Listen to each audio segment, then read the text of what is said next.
Hello students, I welcome you all to my YouTube channel Emamad study circle. आज के इस video में हम लोग एक पोएम पढ़ने जा रहे हैं जिसका टाइटल है the mountain and the squirrel, पहाड़ और गिलहरी। और इस पोइट्री को लिखा गया है रॉल्फ वॉल्डो एमर्सन के द्वारा। बेसिकली इस पोइट्री में और इस पोइट्री के माध्यम से रॉल्फ वॉल्डो एमर्सन, जो कि हमारे ऑथर हैं, वो हमें ये बताना चाहते हैं कि हमारे ब्रह्मांड में, है ना, हर जो चीज़ होता है उसको काफ़ी सोच समझ के प्रकृति के द्वारा, नेचर के द्वारा, भगवान के, अल्लाह के, ईश्वर के द्वारा बनाया गया होता है। हर एक चीज़ अपने आप में वैल्यूएबल होता है, कीमती होता है ना। और उस चीज़ को कोई भी दूसरा चीज़ रिप्लेस नहीं कर सकता, है ना। हर एक चीज़ का अपना एक जगह होता है, एक स्थान होता है, और वो उस स्थान पे, उस जगह पे काफ़ी ख़ास और स्पेशल होता है। वहीं हम लोग इस पोइट्री के माध्यम से देखेंगे कि कैसे एक पहाड़ और एक गिलहरी एक दूसरे से बहस करते हैं अपने अपने इम्पोर्टेंस को लेकर। So let's get started. इससे पहले कि मैं इस चैप्टर को एक्सप्लेन करूं, इस पोइट्री को एक्सप्लेन करूं, मैं आप सबसे रिक्वेस्ट करना चाहूँगा that if you are new to this channel, please hit that subscribe button and share this video with your friends और the classmates. The mountain and the squirrel had a quarrel. एक बार एक पहाड़ और एक गिलहरी में झगड़ा हो जाता है। And the former called the latter little prig. Former means जिसकी जिक्र, जिसके बारे में पहले बात की गई हो, and the latter means जिसके बारे में बाद में बात की गई हो। तो ऊपर वाले लाइन में अगर हम देखें तो पहले पहाड़ के बारे में, दी माउंटेन के बारे में बात की गई है। तो यहाँ पे फॉर्मर माउंटेन के लिए आया है, और बाद में स्क्वायरल के लिए, स्क्वायरल की बात की गई है, तो यहाँ पे लैटर स्क्वायरल के लिए आया है। तो पहले वाले ने बाद वाले को तुच्छ प्राणी कहा, अभिमानी प्राणी, घमंडी प्राणी कहा। अब यहाँ पे पहाड़ ने इस गिलहरी को कहा कि तुम तुच्छ हो, तुम छोटे हो, तुम्हारी कोई औकात नहीं है इस ब्रह्मांड में, इस दुनिया में। अब वो गिलहरी, वो स्क्वायरल, जिसको यहाँ पे बन नाम दिया गया है, तो वो बन, वो गिलहरी पहाड़ को रिप्लाई करती है, उसको आंसर देती है। कैसे? Let's see. You are doubtless very big. वो बन, वो स्क्वायरल कहती है कि बेशक तुम बहुत बड़े हो, but all sorts of things and weather must be taken together to make up a year and a sphere. कहने का मतलब कि यदि हमें एक साल बनाना होता है तो हमें हर तरह की चीज़ों को एक साथ लेना होता है, हर मौसम को एक साथ लेना होता है, फिर इस तरह से एक साल बनता है। और फिर ऐसे ही देखें तो हर चीज़ को मिलाकर एक स्फीयर बनता है। और यहाँ पे स्फीयर को अर्थ के लिए मेटाफर यूज़ किया गया है। यहाँ पे स्फीयर को हम लोग अर्थ समझ सकते हैं। कहने का मतलब, but all sorts of things and weather must be taken together to make up a year and a sphere. कहने का मतलब हर एक चीज़ को और हर एक मौसम को, जाड़े को, गर्मी को, बरसात को, बहार को, है ना, सभी को मिलाकर एक साल बनता है।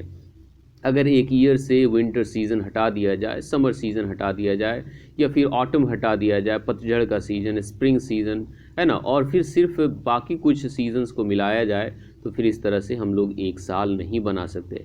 वैसे ही धरती से अगर पहाड़ को हटा दिया जाए, या जंगलों को हटा दिया जाए, या नदियों को हटा दिया जाए, है ना, या कुछ चुनिंदा जानवरों को हटा दिया जाए, तो फिर हमारी धरती एक कंप्लीट अर्थ नहीं होगी। And I think it no disgrace to occupy my place. वो बन आगे और कहती है उस पहाड़ को रिप्लाई करते हुए कि जहाँ तक मुझे लगता है कि ये मेरे लिए कोई भी अपमान की बात नहीं है जो जगह प्रकृति ने मुझे दी है। मतलब ब्रह्मांड में ईश्वर ने, अल्लाह ने, भगवान ने, नेचर ने इस ब्रह्मांड में जो मुझे जगह दी है, वो मेरे लिए अपमान की बात नहीं है। मैं जैसी भी हूँ, मैं काफ़ी खुश हूँ और मैं काफ़ी सेटिस्फाइड हूँ। If I am not so large as you, Bun और रिप्लाई करते हुए कहती है कि यदि मैं तुम्हारे जितनी बड़ी नहीं हूँ, if I am not so large as you, you are not so small as I, तो तुम भी मेरे जितने छोटे नहीं हो, है ना। तो तुम अपने बड़े होने पे गर्व करते हो, तो मैं अपने छोटे होने पे गर्व करती हूँ। And not half so spry, और मैं जितनी चंचल हूँ, मैं जितनी फुर्तीली हूँ, तुम उसके आधे भी नहीं हो। अब देखा होगा आपने, जो गिलहरी होती है वो फुदक के यहाँ से फुदक के वहाँ आती जाती रहती है, करती रहती है ना। ये कभी भी एक जगह चैन से बैठने वाला प्राणी नहीं होता है। लेकिन एक पहाड़ अपने जगह से कभी भी नहीं हिलता।